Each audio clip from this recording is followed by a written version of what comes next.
السلام علیکم، صداقت نامہ میں خوش آمدید ناظرین۔ جیسا کہ آپ جانتے ہیں کہ عمران خان کی گرفتاری اور 9 مئی کے جو واقعات ہیں ان کے بعد کی صورتحال کیا ہے، اس کے بعد جرائم میں کس قدر اضافہ ہوا ہے، اور وہ جو واقعات ہوئی ہیں ان پر ملک پہ کیا اثرات پڑیں گے، اور وہ واقعات جو ہوئی ہیں ان کے بعد جو گرفتاری ہوئی کیا وہ واقعتاً صحیح ہیں؟ چونکہ ہم نے دیکھا ہے کہ جیو فینسنگ میں جو بھی لوگ وہاں پہ آئے ہیں، جو کردار تھے، ان کو تو یقیناً گرفتار ہونا چاہیے، لیکن کچھ ایسے لوگ بھی جو وہاں سے گزر رہے تھے یا دور سے وہ دیکھ رہے تھے تو وہ بھی اس کی زد میں آگے ہیں، لیکن جو اصل کردار ہے ان کو قرار واقع سزا ملنی چاہیے۔ اس پر ہم بات کریں گے۔ ہم نے آج مدعو کر رکھا ہے، انتہائی سینئر صحافی ہیں اسلام آباد راولپنڈی میں، وہ بہت لمبا عرصہ کرائم رپورٹنگ انہوں نے کیا اور بہت سینئر صحافیوں میں ان کا شمار ہے، جناب مظہر شیخ صاحب۔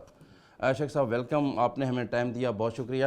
شیخ صاحب یہ بتائیے گا کہ جڑواں شہر میں بڑھتے ہوئے جرائم کی وجہ کیا ہے؟ سر صاحب، جرائم کی ایک تو وجہ یہ ہے کہ پولیس آج کل زیادہ تر جو وہ شہروں کی پولیس اس کو سیاسی معاملات میں ہے، خواہ وہ گرفتار کرنا ہو عمران خان کو زمان پارک میں یا چھوٹے چھوٹے واقعات، پولیس تو بالکل اس کا اپنی کارکردگی بالکل دب کر رہ گئی ہے، کیونکہ جلد سے جلوس گھراؤ جلاؤ اس میں پولیس کی کارکردگی اس لیے بھی خراب ہو گئی ہے کہ فل ٹائم جتنے بھی ہیں، خواہ وہ پولیس لائن کے ملازم ہیں یا تھانوں کے آپریشنل ہیں، وہ تمام اس واقعات میں انوالو ہوئے ہیں۔ پولیس میں تھانوں میں بالکل جو سے عوام الناس ہیں، ان کی سائلین کی درخواست پہ کوئی کارروائی نہیں ہے، کوئی واقعات ہو رہے ہیں۔ اب صرف اسلام آباد میں جب سے یہ کام شروع ہوا ہے، صرف 213 ڈکیتیوں کے واردات وہ ریکارڈ ہوئے ہیں ایک ماہ کے دوران، اور اس میں صرف 50 مقدمات درج ہوئے ہیں۔ اب پولیس اس کا آپریشنل یہ کام کرے گی کہ وہ جلوسوں جلسوں کو یا یہ شر پسند ہیں ان کو ہینڈل کرے گی یا پھر ان کو ہینڈل کرے گی۔ جی سر، اب یہ بھی دیکھنے میں آیا ہے کہ رات کے 2 بجے ایس ایس پی آپریشن جو ہے ملک جمیل ظفر خود سڑک صاف کر رہے ہیں۔ یہ وائرل بھی ہوا ہے۔ 2 بجے جب اٹھ کے آپ کا ایس ایس پی علاقے کا جو آپریشنل ہے وہ صفائیاں کرے گا سڑک کی، تو وہ آپریشنل کو کیا وہ ڈکیتیاں کنٹرول کرے گا یا پھر جو مار دھاڑ ہے یا جو سے دوسرے واقعات ہیں وہ کرے گا؟ سر گزشتہ 1 ماہ میں جرائم کی ریشو کیا ہے سر؟ کل کتنے مقدمات درج کتنی ہوئی ہیں جڑواں شہروں میں اور وارداتیں کتنی ہوئی ہیں؟ سر صرف اگر ہم اسلام آباد کو لیں، فاقد دارالحکومت، کیونکہ جی ٹھیک ہے، سر قبضہ جو سا ہے، قبضوں کے 213 واقعات ہیں، معافی چاہتا ہوں 513 واقعات ہیں، اس میں صرف 50 درج ہوئے ہیں۔ زیادہ تر واقعات ہاؤسنگ سوسائٹیز سے ریلیٹڈ ہیں، لوگوں کی ہاؤسنگ سوسائٹیز کے بارے میں بہت زیادہ شکایات ہیں، وہ لوگ ایف آئی اے بھی جا رہے ہیں۔ اس کے علاوہ صرف پولیس کے پاس 514 اپریل کے مہینے میں درخواستیں قبضے کی، اور 219 واقعات ڈکیتی کے درج ہیں، اس میں ریشو 54% ہے اس کے مقدمات درج ہونے کی۔ جڑواں شہروں میں، دونوں شہروں میں کمپیریٹیولی پاکستان کے دوسرے شہروں کے مقابلے میں تو اسلام آباد مقدمات جو درج کرنے میں کافی آگے ہے، لیکن جس طرح ہونی چاہیے اس طرح میرا خیال میں، اور جو سرکاری اعداد و شمار بھی آتے ہیں ہمارے پاس، 54% مقدمات درج ہی نہیں ہوتے، ان کے واقعات کوڈ ہی نہیں ہو پاتے۔ اس لیے کوئی کمپیریزن آپ لگا لیں کہ 50% اضافہ زیادہ ہوا ہے دوسرے مہینوں کے مطابق، کیونکہ پولیس کا کام دوسرا ہو گیا، آپریشنل کم ہو گیا۔ آپ نے قبضوں کی بات کی ہے تو اس میں جو سی ڈی کے اندر جو سیکٹر ہے، سیکٹر میں بھی قبضوں کا سلسلہ ہوتا رہتا ہے یا نہیں؟ یہاں پہ کم ہے؟ بیسکلی اس طرح ہے کہ جتنی بھی ہاؤسنگ سوسائٹیز ہیں، کیونکہ ابھی آبادی بڑی بہت زیادہ، آبادی زیادہ بڑی، دارالحکومت جون سا ہے، اور اس سے ملکہ جو راولپنڈی ہے، کیونکہ قیمتیں زیادہ ہو گئی جائیداد کی، لوگوں کے پاس رہائش کم ہو گئی نہیں ہے، اب وہ بھی جو ہاؤسنگ سوسائٹی کی جو زمین تھی مقامی لوگوں کے پاس، اس کو بھی پر لگ گئے۔ اس لحاظ سے قبضوں میں نا وہی شہری یا زیادہ تر وہ واقعات ہیں کہ زمینیں فروخت ہوئیں ہاؤسنگ سوسائٹی کو، ہاؤسنگ سوسائٹی نے ان کو پیمنٹس نہیں کی، انلیگل جو ہاؤسنگ سوسائٹیز ہیں انہوں نے ان کو مقامی لوگوں کو پیمنٹس نہیں کی، اور مقامی لوگ بعض واقعات ایسے بھی کہ دوبارہ وہ قابض ہو گئے، اس وجہ سے قبضے کی درخواستیں بہت زیادہ ہیں اور قبضے کے واقعات بھی زیادہ ہیں۔ شیخ صاحب یہ بتائیے گا، چونکہ آپ اسلام آباد میں آپ کی پوری گرپ ہے اور آپ سمجھتے ہیں، چونکہ ساری عمر آپ کی یہاں گزر گئی ہے، تو یہ بتائیے گا کہ اسلام آباد میں کرائم کو یا جرائم کو مد نظر رکھتے ہوئے 2 تھانوں کی مزید جو ہے وہ مزید بنانے کی جو ہے ایک درخواست بھی ہے. تو کیا آپ سمجھتے ہیں کہ نئے تھانے بننے سے جرائم کو قابو کیا جا سکتا ہے, کمی آئے گی, یا اس سے کوئی خاص فرق نہیں پڑے ڈاکٹر گا؟ صاحب ایسے کہ وہ 2 تھانے تو آج شاید امپلیمنٹ بھی ہو گئے, ایک سنبل ہے اور ایک ہومک تھانہ ہے. بات کرنے کی آپ سے پہلے نہیں 27 تھانے سنبھل رہے ہیں, اس میں آپ کے پاس ایس ایچ اوز لگانے کے پاس بندے نہیں ہیں. جو ایس ایچ اوز ہیں, پہلے یہ تھا کہ جب آج سے 15-20 سال پہلے کہ افسران کو شکایات ہوتی تھی کہ جی وہ ایس ایچ او یوں کر رہا ہے, ڈی ایس پی یوں کر رہا ہے, سب کچھ ہے.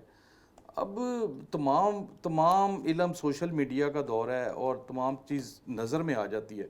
اس کے باوجود بھی کوئی خاص اس کا وہ رد عمل نہیں ہے. افسران کی گرپ, اب ایس ایس پی روز تھا, اب یہ نہیں پتہ لگتا کہ آج یہ ایس ایچ او ہے, اب رات کو درخواست دیتے ہیں, صبح وہ ایس ایچ او نہیں ہوتا, کہتے ہیں جی رات اس ایس ایچ او کو درخواست دے گئے تھے. اب تھانے تو آپ بنائیں, آپ نے ڈویژن بھی کر دی تھانوں کی. پہلے کچھ تھانے تھے 7 سے 8 سیکٹریٹ شہزاٹوں, یہ بعد میں بنی گالا. جرائم کی ریشو پھر بڑھ رہی ہے اور یہ بڑھے گی آبادی کے ساتھ ساتھ بھی. اور جتنا آپ حجم کم کریں گے, آپ سمجھیں گے کہ کام کا برڈن کم ہو گیا, آپ آپریشنل طور پہ ناکام ہو جائیں گے. عمارتیں پڑی ہوئی ہیں, تھانے نہیں ہیں. اب تھانے بن گئے ہیں تو آپ اس کو کنٹرول نہیں کر سکتے. اگر آپ سمجھتے ہیں کہ اس زمانے میں تھانہ سیکٹریٹ شروع ہوتا تھا, وہ ادھر سے ہائی وے جو بھی ہے وہاں سے شروع ہوتا تھا, تو پرائمری سیکٹریٹ ادھر تک ختم ہوتا تھا. اب اس کے دوران ہی 5 تھانے بن گئے ہیں.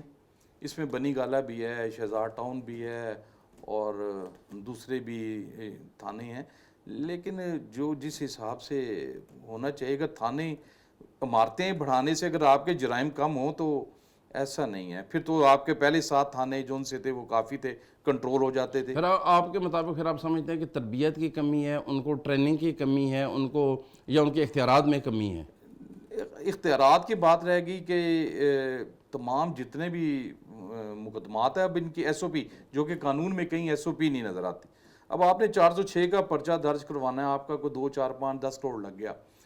اس زمانے میں اب ایس ایچ او کا اختیار ہے کہ اس کے اوپر مقدمہ درج کرے, لیکن وہ جو اپلیکینٹ ہوتا ہے اس کی درخواست جو سی ہے وہ پہلے ایس ایچ او کے پاس جاتی ہے. اچھا سردار صاحب, ادھر ایک اور بھی مسئلہ ہے کہ پہلے لوگ سمجھتے تھے شاید ہم آفیسر کے پاس جائیں گے تو ہمارا کام ہو جائے گا, جس کو بھی گریونس تھی. اب وہ لکھتا ہے اب اکارڈنگ ٹو لا نیچے آتا ہے ہر اپلیکینٹ کے لیے, ہر جس شکایت کنندہ ہے اس کے لیے یہ بڑی زحمت ہے کہ وہ ایس ایچ او کے پاس جاتا ہے. ایس ایچ او کہتا ہے میرے اختیار نہیں, اس کو ڈی ایس پی سنے گا. ایک ایس او پی ہوتی ہے ایس ایچ او کے پاس, ایک ڈی ایس پی کے پاس, ایس پی کے پاس, پھر ایس ایس پی کے پاس, پھر ڈی آئی جی آپریشن, پھر آئی جی صاحب کے پاس. اب آپ سوچیں کہ ایک عام آدمی کس طرح اس پروسیس سے گزرے گا کہ اس نے ایک پرچہ درج کرانا ہے, وہ ایون مختار شیخ صاحب, میں تو یہ سمجھتا ہوں کہ ایک عام آدمی جو ہے وہ اس ایس او پی کے چکر میں بیچارہ رول جاتا ہے. انصاف کے لیے ڈیلے ہو گیا نا سر, اس کے لیے ملزمان کو فائدہ ہو گیا. جس ملزم نے آپ کی رقم ڈپرائیوڈ کی ہے, یا کوئی 406 کی مثال لیتے ہیں, جو بھی کیا, تو وہ عام آدمی کیسے جائے گا سر؟ اس کے لیے تو تھانے کے دروازے بند ہیں. دارالحکومت کے ہر تھانے کے بعد 2 سنتری ہیں جو پوچھیں گے کیوں آئے ہو, کس سے ملنا ہے, وہ نہیں ہے تھانے میں, آپ تھانے میں نہیں ہو سکتے. یہ پریکٹس ختم ہونی چاہیے کہ کم از کم وہ محرر تک تو پہنچے, اپنی کمپلینٹ کرائے. وہ ایس ایچ او کو پوچھتا ہے, کہا جاتا ہے کہ جی ایس ایچ او ہے ہی نہیں. ایس ایچ او تو جلوس کنٹرول کر رہے نا سر. لیکن اسی طرح میں نے دیکھا سر کہ اب اس ملک کے ہر محکمے کے باہر جو چوکیدار کھڑے ہیں, جو بھی ایک سائل آتا ہے اگر تو وہ با اثر ہے, باروب ہے, تو وہ اندر چلا جائے گا. جو غریب ہے یا میرے آپ جیسا تھوڑا نالائق ہے تو اس کو تو کوئی نہیں جانے دیتا. سر باروب کے لیے بھی وہ پہلے فون پے کو سسٹم ہے, جہاں سے کچھ نہیں نہ مل رہے نا, تو وہاں سے وہ اندر فون کیا جائے گا کہ اس کو بھیج دوں. اب آپ کا مرضی کا افسر ہے جو آپ کو دیکھنا نہیں چاہے گا, بطور صحافی نہیں دیکھنا چاہے گا, بطور کوئی دوست دیکھنا نہیں چاہے گا, وہ وہیں سے کہے گا نہیں ہے. تو سر بہت مشکل ہو گیا. جو سرکاری ٹھیک ہے, سیکورٹی ہے, ڈیکورم ہے, لیکن رسائی ہونی چاہیے, خصوصاً تھانوں میں رسائی ہونی چاہیے. جو سائل اپروچ, آیا آپ کے مطابق اپروچ کے بغیر اس وقت تھانوں میں کوئی کام نہیں ہوتا. شیخ صاحب اس پر مزید بات کرتے ہیں ایک چھوٹی سی بریک کے بعد. ایک بریک لیں گے.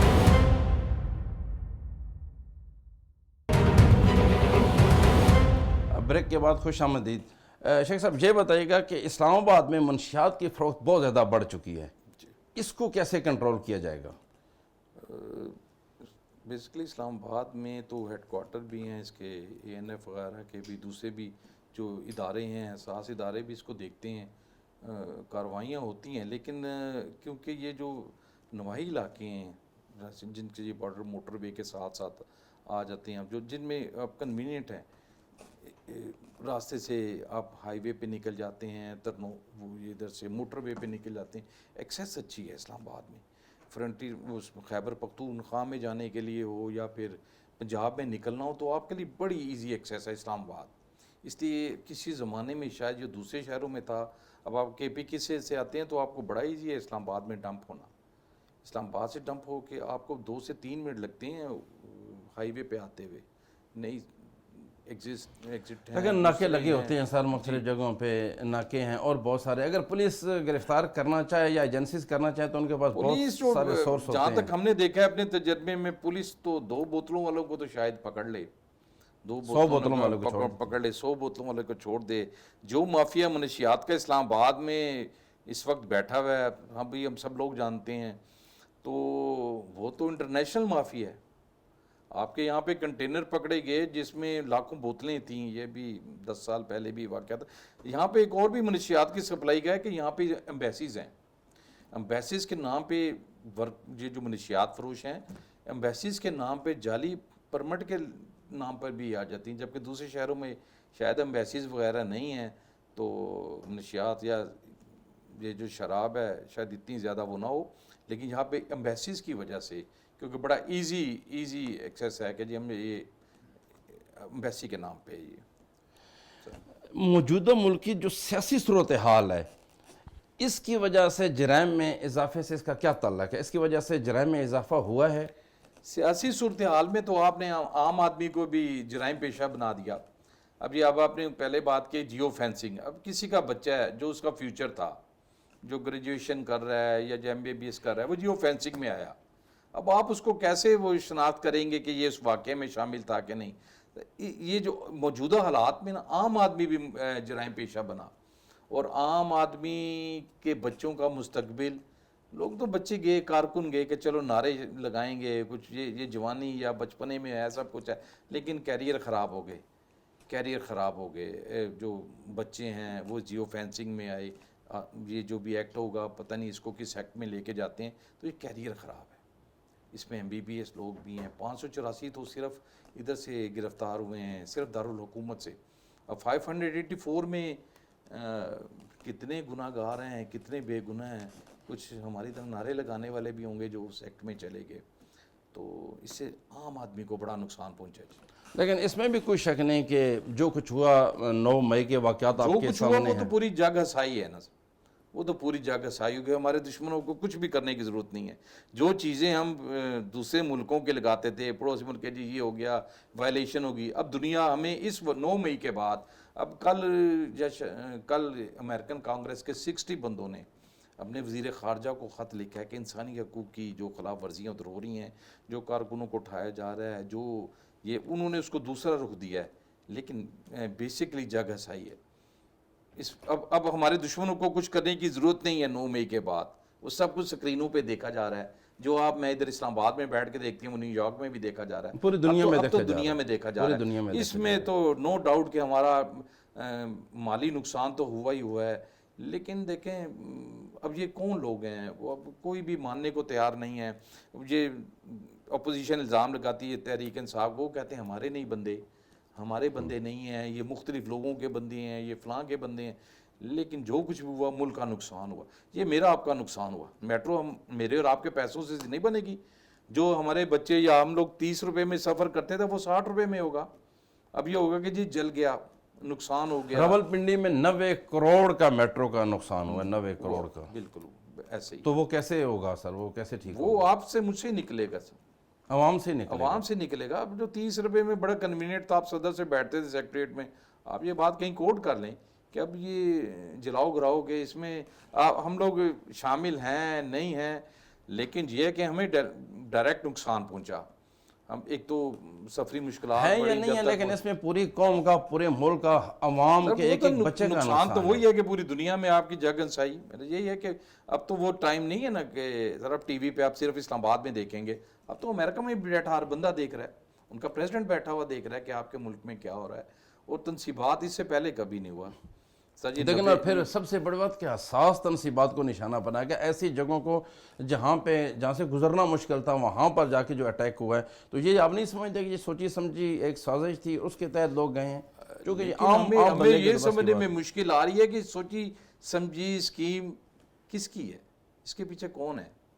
ہمیں یہ تلاش کرنے کی ضرورت ہے کہ کوئی بھی ذمہ داری لینے کو تیار نہیں ہے. ایک ہدف بنا دیا گیا کہ انہوں نے تنصیبات کو کبھی کسی نے یہ سوچا نہیں.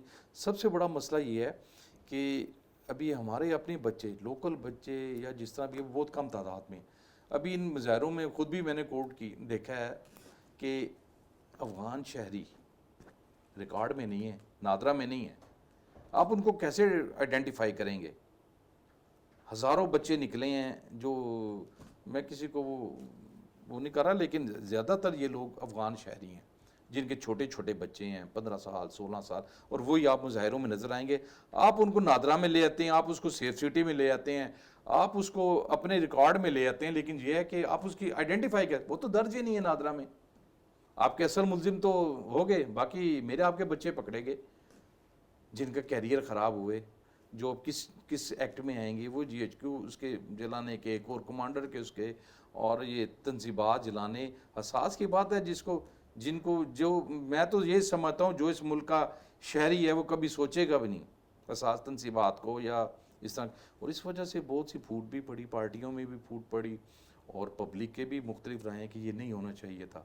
لیکن جہاں تک یہ ہے کہ اس میں زیادہ تر جو پہلی نظر آتی ہے، اس میں افغان شہری بھی نظر آتے ہیں، ان کے بچے، وہ ان کی آئیڈینٹیفیکیشن کوئی نہیں ہے. لیکن جو آپ کہنے دیکھیں نا، یہ ایسا کام ہے کہ جو ہر ذی شعور پاکستانی کو برا لگا ہے، جو گھر میں بیٹھے ماؤں بہنوں کو بھی برا لگا ہے، اور جو صحیح پاکستانی ہیں ان کے تو دل پہ اس وقت بہت برے اثرات گزر رہے ہیں. چونکہ سر پاکستانی تو اثر لے گیا نا، پاکستانی اثر لے گیا. بوڑھی عورتیں ہیں جو گھر میں ہماری مائیں دوسری، وہ بھی پریشان ہے کہ یہ کیا ہو رہا ہے. دراصل آگے کیسی چیزیں لگتے دیکھیں اور وہ آپ اپنا گھر جلتا ہوا دیکھیں تو ہر بندے کو تکلیف ہے. اس لیے جو میں سمجھتا ہوں کہ لیکن یہ جو چیزیں جلائی گئی، میں سمجھتا ہوں کہ میرا اور آپ کا گھر تھا، سر پاکستانی کا گھر تھا، وہ گھر چلا ہے، وہ ہماری مان تھا، ہماری شان تھی. ابھی سے چلنا شروع ہوں گے جو بڑے دیر تک اس کے اثرات رہیں گے. اس کو 10 سال کے بچے نے اپنے ذہن میں ڈال لیا ہے کہ یہ واقعہ ہوا ہے اور وہ اس کو کوڈ لے کے جوان ہوگا.